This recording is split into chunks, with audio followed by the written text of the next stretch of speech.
सकते उद्धव ठाकरे उन्हीं बाला साहेब की सियासी विरासत के ध्वजवाहक हैं, जिन बाल ठाकरे के एक इशारे पर पूरी मुंबई ठहर जाती थी।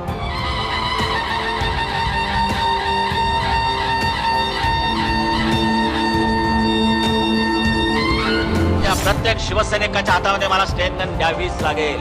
जिथून मिळेल तिथून मी घेईन, पण मात्र त्या शत्रूशी मुकाबला केल्याशिवाय स्वस्थ बसणार नाही।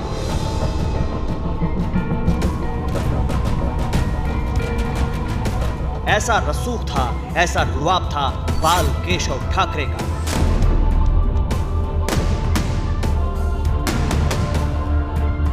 ये सिर्फ नाम नहीं था, मराठा गौरव की पहचान थी। लेकिन इत्तेफाक देखिए कि उन्हीं के बेटे चेहरे पर बेचार की और मायूसी की परछाई समेटे उद्धव ठाकरे उसी शिवसेना के सर्वे सर्वा हैं, जिसे बाल ठाकरे ने हिंदू और मराठा गर्व और धर्म युद्ध की सेना बनाया था। हिंदू बांधवांनो, भगिनींनो, मातांनो, तुझ्याकडे जर आत्मविश्वास असेल, सेल्फ कॉन्फिडन्स, तर जगाच्या पाठीवर तू कुठेही जा, तुला मरण नाही। ही माझी एकट्याची नव्हे, मी शिवसेना प्रमुख जरूर, पण तुमची ताकद माझ्या बरोबर आहे, म्हणून मी शिवसेना प्रमुख आहे। बालासाहेब एक रिमोट कंट्रोल आहेच, जाहीर आहे, पण जेवढा माझ्या रिमोट कंट्रोल बद्दल एक तुम्ही चोमड्यासारखी चौकशी करता, तेवढी हायकमांड बद्दल का करत नाही?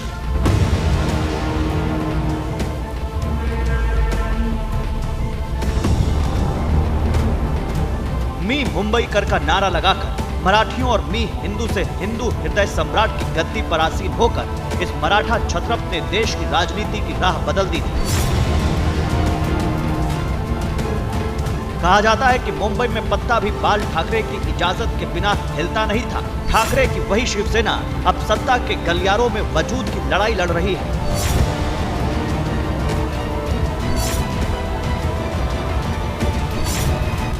मुंबई से सूरत, सूरत से गुवाहाटी, पिछले 36 घंटे के दौरान महाराष्ट्र की सियासत देश के एक छोर से दूसरे छोर तक दौड़ती रही है। लेकिन एक बात तय हो चुकी है, महाराष्ट्र की सियासत में संकट अचानक नहीं आया। शिवसेना के खंड खंड होने की शुरुआत 5 दिन पहले ही हो चुकी थी। सवाल यह है कि 5 दिन पहले मातोश्री में क्या हुआ था? क्या उद्धव को एकनाथ शिंदे का प्लान पता था? अगर हां, तो फिर उद्धव ने वक्त पर एक्शन क्यों नहीं लिया? सूत्रों ने बताया कि एकनाथ शिंदे को लेकर एनसीपी और कांग्रेस के कान पहले ही खड़े हो चुके थे। दोनों पार्टियों ने उद्धव ठाकरे को इस बारे में अलर्ट भी कर दिया था।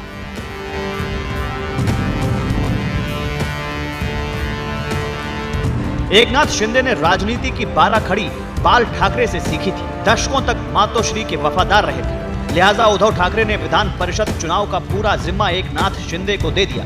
उद्धव ने शिंदे के हाथ में थाली सजाकर दे दी कि सारे विधायकों को इकट्ठा करो, वोटिंग करवाओ, और यहीं से पासा पलट गया। 20 जून को विधान परिषद चुनाव हुए। बीजेपी ने विधान परिषद की 10 में से 5 सीटें जीती। 12 शिवसेना विधायकों ने बीजेपी के पक्ष में क्रॉस वोटिंग की। वोटिंग के बाद एकनाथ शिंदे तबीयत खराब होने की बात कहते हुए सूरत के लिए निकल गए। बाकी विधायकों को कह दिया गया कि शहर के बाहर फार्म हाउस में लंच है। जब गाड़ी गुजरात के रास्ते आगे बढ़ी, तब विधायकों को एहसास हो गया कि महाराष्ट्र में सियासी भूचाल आने वाला है।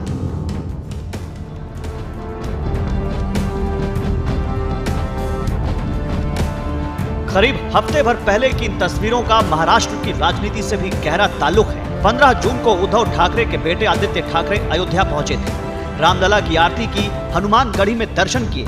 आदित्य ठाकरे करीब 6 घंटे अयोध्या में रहे।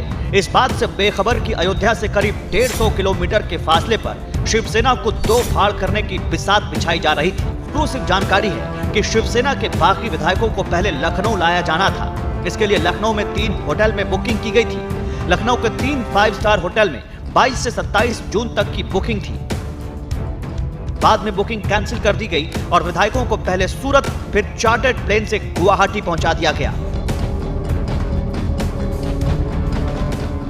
महाराष्ट्र की राजनीति मुंबई से वाया सूरत, गुवाहाटी पहुंच चुकी है। सियासत में अभी और मोड़ आएंगे, क्योंकि महाराष्ट्र एक बार फिर से मौका परस्ती और महत्वाकांक्षाओं की सियासत में फंस गया।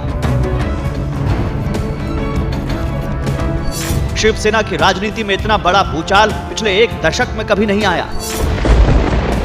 शिवसेना एक बार फिर टूट चुकी है। उद्धव ठाकरे इतने लाचार हैं कि इस्तीफा देने तक को तैयार हैं। सुरतला जाऊन बोलण्यापेक्षा, आणखी कुठेतरी जाऊन बोलण्यापेक्षा सरळ समोर यायचं आणि सांगायचं की उद्धवजी तुम्ही कारभार करायला नालायक आहात, एक कोविडच्या काळातले टॉप 5 वगैरे सोडून द्या, आम्हाला तुम्ही मुख्यमंत्रीपदी नको. ठीक आहे, चला मी उठतो.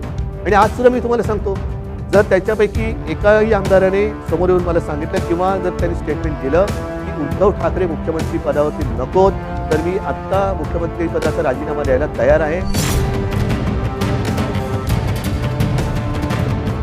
इस्तीफे की इस पेशकश के बावजूद सवाल बरकरार है. मसलन जिस शिवसेना को बाल ठाकरे ने मराठा राजनीति का सेंटर बनाया, उद्धव के दौर में वो क्यों बगावत की बानगी बन गई? शिवसेना के बिखरने की वजह क्या है? क्यों बार बार शिवसेना टूटती रही है?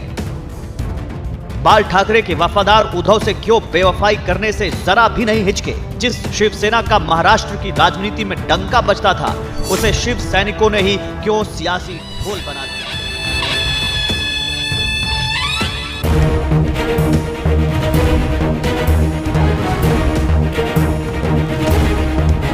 मी उद्धव बाळासाहेब ठाकरे 28 नवंबर 2019 की तारीख थी जब उद्धव ठाकरे ने हिंदुत्व और मराठी मानुष के नारे को बुलंद करने वाली शिवसेना को पूरी तरह बदल दिया. जिस कांग्रेस को बाल ठाकरे उम्र भर कोसते रहे, उद्धव ठाकरे उसी कांग्रेस की बैसाखी के सहारे महाराष्ट्र की सत्ता पर काबिज हो चुके थे. जो शिवसेना बाल ठाकरे के समय में हिंदूवादी पार्टी के रूप में उभरी, वही शिवसेना अब सेकुलर हो गई. शपथ ग्रहण के बाद जब उद्धव ठाकरे से इसी को लेकर सवाल पूछा गया था, तो वो नाराज हो गए थे. कॉमन मिनिमम प्रोग्राम में सेकुलर शब्द का जिक्र किया गया है. मैं आपसे पूछना चाहता हूँ, क्या शिवसेना सेकुलर हो गई है? सेक्युलर का मतलब क्या है? वो मैं आपसे जानता हूं. नहीं, मैं क्यों जानूं? आप पूछो ना मुझे. सेक्युलर पहले बताओ, सेक्युलर का मतलब क्या है? अरे भाई, वो कॉमन मिनिमम प्रोग्राम है. सुनिए, अरे सुनिए, प्रियम्बर में जो कहा है उसमें सेकुलर है ना. संविधान में जो प्रियम्बर में देखिए ना, पढ़िए ना, प्रियम्बर में लिखा है. क्या है? लिखा है संविधान में जो कुछ है वो है. संविधान का जिक्र कर उद्धव ने भले ही सवालों को खामोश कर दिया हो, लेकिन तभी से शिवसेना में उबाल की शुरुआत हो चुकी थी. अंदर खाने ही शिवसेना में बगावत की बू आने लगी थी. वक्त बीतने के साथ 3 दलों की सरकार चला रहे उद्धव ठाकरे पर गठबंधन के साथी ही इल्मा लगाने तूल पकड़ा तो पटोले ने पवार की तारीफों के पुल बांध दिए. लेकिन बात जुबान से निकल चुकी थी तो दूर तक गई. सवाल उठे कि सत्ता शिवसेना की जरूरत है या मजबूरी, क्योंकि बाल ठाकरे के रहते शिवसेना 3 बार महाराष्ट्र में सत्ता में रही, लेकिन ठाकरे परिवार का कोई भी सदस्य सत्ता में नहीं रहा. 1995 में बीजेपी शिवसेना के गठबंधन में बाल ठाकरे ने मनोहर जोशी को मुख्यमंत्री बनाया. 1999 में भी बीजेपी शिवसेना के गठबंधन में बाल ठाकरे ने नारायण राणे को सीएम बनाया. बाल ठाकरे हमेशा सत्ता से बाहर रहे, क्योंकि उनकी राजनीति का स्टाइल अलग था. लेकिन सत्ता के बाहर रहने के बावजूद वो पावर सेंटर बने रहे. सरकार का रिमोट कंट्रोल हमेशा उनके हाथों में ही रहा. शिवसेना राज में सरकार मातोश्री के इशारों पर चलती रही. बाल ठाकरे खुलकर कहते थे कि सरकार का रिमोट कंट्रोल उन्हीं के हाथ में रहेगा. बाळासाहेब एक रिमोट कंट्रोल आहेच, जाहीर आहे. पण जेवढ्या माझ्या रिमोट कंट्रोल बद्दल एक तुम्ही चोमड्यासारखी चौकशी करता, तेवढी हायकमांड बद्दल का करत नाही? रिमोट से सरकार चलाने वाले बाल ठाकरे परिवार के किसी भी सदस्य ने कभी चुनाव भी नहीं लड़ा था.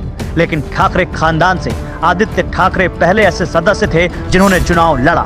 मी सांगा, रामा बाबतीत तुमच्या मनामध्ये जे काही एक भावना आहे, कृष्णाच्या बाबतीत तुमच्या मनामध्ये एक जो आदर आहे, प्रेम आहे, भावना आहे, ती भावना ह्या पद्धतीत जर उद्या कुठे छापली गेली तर तुम्ही ते सहन कराल का? हा आमच्या धर्माचा अपमान आहे. आता सहिष्णुवादी राहता येणार नाही. सहिष्णुपणा आमचा संपला, जळून तो खाक झालेला आहे. आता जर हिंदू धर्माच्या विरोधात कोण उभे राहील तर त्याला त्याचं जळून आम्ही भस्म केल्याशिवाय राहणार नाही. बाल ठाकरे को हिंदू हृदय सम्राट कहा जाता था. बाला साहेब खुलकर अपने हिंदुत्व को जाहिर भी करते थे.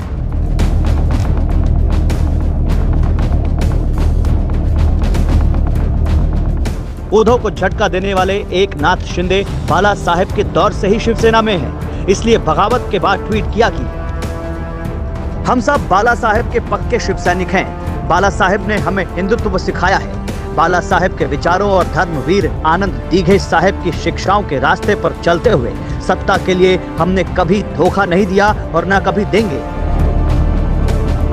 सवाल यह है कि क्या उद्धव ठाकरे ने शिवसेना की नींव कहे जाने वाले हिंदुत्व के मुद्दे को साइडलाइन कर दिया? 16 अप्रैल 2020 को मुंबई से सटे पालघर में 2 साधुओं और उनके ड्राइवर की पीट कर हत्या कर दी गई। साधु नासिक में स्थित गुरु की अंतिम यात्रा से लौटकर सूरत जा रहे थे। मामले में ठाकरे सरकार की काफी फजीहत हुई थी। कहा गया कि सरकार ने जानबूझकर मामले में तेजी दिखाई, जांच में लापरवाही के इल्जाम भी लगे। इतना ही नहीं, राणा दंपति को भी हनुमान चालीसा पढ़ने के मामले में जेल की सलाखों के पीछे भेज दिया गया। उद्धव ठाकरे सरकार यही नहीं रुकी, हनुमान चालीसा के बहाने राणा दंपति पर राजद्रोह का मुकदमा भी दर्ज करवा दिया। कहा गया कि इस घटना से भी हिंदुओं की भावनाएं आहत हुई।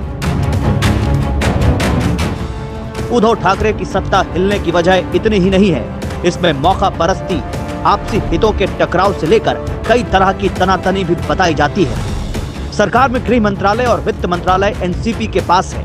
कहा जाता है कि दोनों मंत्रालयों में कांग्रेस शिवसेना के नेताओं को तवज्जो नहीं मिलती थी। शिवसेना के विधायक काफी नाराज थे। महाविकास आघाड़ी में शिंदे को शहरी विकास मंत्रालय दिया गया, लेकिन आदित्य ठाकरे के साथ कई मुद्दों पर विवाद रहा। बताया जा रहा है कि शिंदे अपने मंत्रालय में आदित्य ठाकरे के दखल से भी नाराज थे, इसलिए मौका मिलते ही शिवसेना से बगावत कर ली।